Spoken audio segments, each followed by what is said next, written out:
pole sana kwa mjana. Ndio nafikiri yote ni mtihani wa Mungu. Kila kitu anapanga kwa muda wake. Ila nachokushauri piga moyo konde. Mimi nafikiri kila kitu kitakuwa sawa. Mimi namshukuru Mwenyezi Mungu mpaka kufikia hapo ujue, kwa sababu sio jambo rahisi kumlea mdogo kutoka mdogo sana mpaka kufikia hapa. Kweli. Na kizuri kwa siko mwenyewe ujue. Na ndo maana ijawa ngumu sana kumlea mdogo. Kuna mtu mwingine ambaye yuko nyuma yake.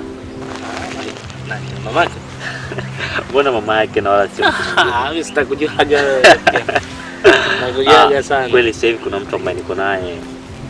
Na ni mtu ambaye ananipa mapenzi yote ujue. Na kitu ambacho huwa kinanifurahisha sana. Anampenda mwanangu, anampa kila ambacho mwanangu anastahili kupewa.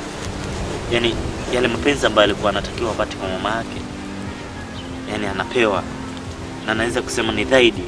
Kwa mimi ni furaha ambayo ilioje kwangu kuona mwanangu anapata mapenzi mpaka sometimes mimi naona wivu yani. Unajua naona wivu. Lakini kwa sababu ni mwanangu inakuwa ni furaha pia kwangu. Lakini yote kwa yote nahitaji kumuona shemeji yako. Najua mimi sikumuona sana.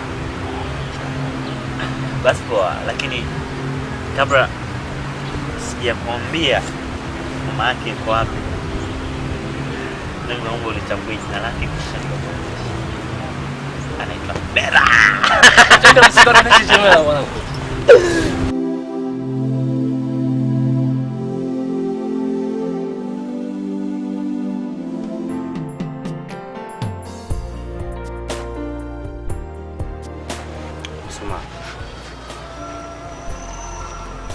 Hivi mimi ni sababu ya kuishi.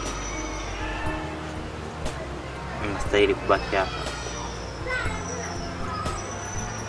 Kama mama yangu aliniambia nifanye yote, lakini nihakikishe mwana anakuwa salama. Lakini leo hivi mwana amefariki ni sababu ni mimi. Na ameniachia mtoto mdogo. Nimeshindwa kutimiza ahadi mama wangu. Hivi nina sababu yoyote ya kuepa Maida? Wewe una kila sababu ya kuendelea kuishi. Ni kweli mwana mfariki. Mwana mtangulia mbele ya haki. Lakini pia kukaa ukafikiria kusalimu. Kama mweza kuvumilia tangu kutokea Salimu akiwa na umri wa mwezi mmoja mpaka kufikia miaka miwili, ni hatua ndefu sana. Na sasa hivi inakuwa ni bado mapema sana wewe kuchukua maamuzi ambayo utakuchukua. Ukitofautisha na umri wa Salimu. Mimi nakushauri tumlee Salimu. Muangalie Salimu sababu sidhani kama mfikiria Salimu ataishi katika misingi yetu. Sasa kama unajua kulifikiria hilo, mimi nalifikiria Maida. Salimu ni mtoto mdogo sana ambaye hatambui kitu chochote. Anahitaji malezi ya baba. Sawa, lakini leti mama yangu angekuepo na jambo hili ambalo lilotokea, unadhani mama yangu angelizika? Mama yangu angefurahi? Sidhani na wala sioni kama nina sababu ya kubaki. Sioni kabisa. Sioni. Unakosea.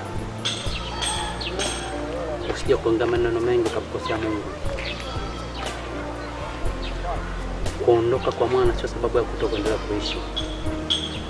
Na ninaamini hata mama angekuwa alikuwa hai, basi angekusamehe. Kwa sababu haya yalotokea sababu sio wewe. Haya mshatokea. Lakini mama pia angekusamehe. Na atakusamehe pia uko aliko. Kwa sababu kuna Salimu. Anajua kwamba unamtunza Salimu sahihi. Na sio vinginevyo. Kwa hiyo usikae kana ujilaumu sana. Jua kichotokea. Kuhusiana na Salimu, mimi Salimu ni mwanangu. Mimi nitamsomesha Salimu. Kwa harama yoyote. Salimu atasoma. Mkono wako ndio wangu na Mungu wako ndio wangu. Hatua kwa. Nakutegemea sana kwa sababu bado mapema Salimu hajapata maelezo ya kutosha. Naomba tushikane.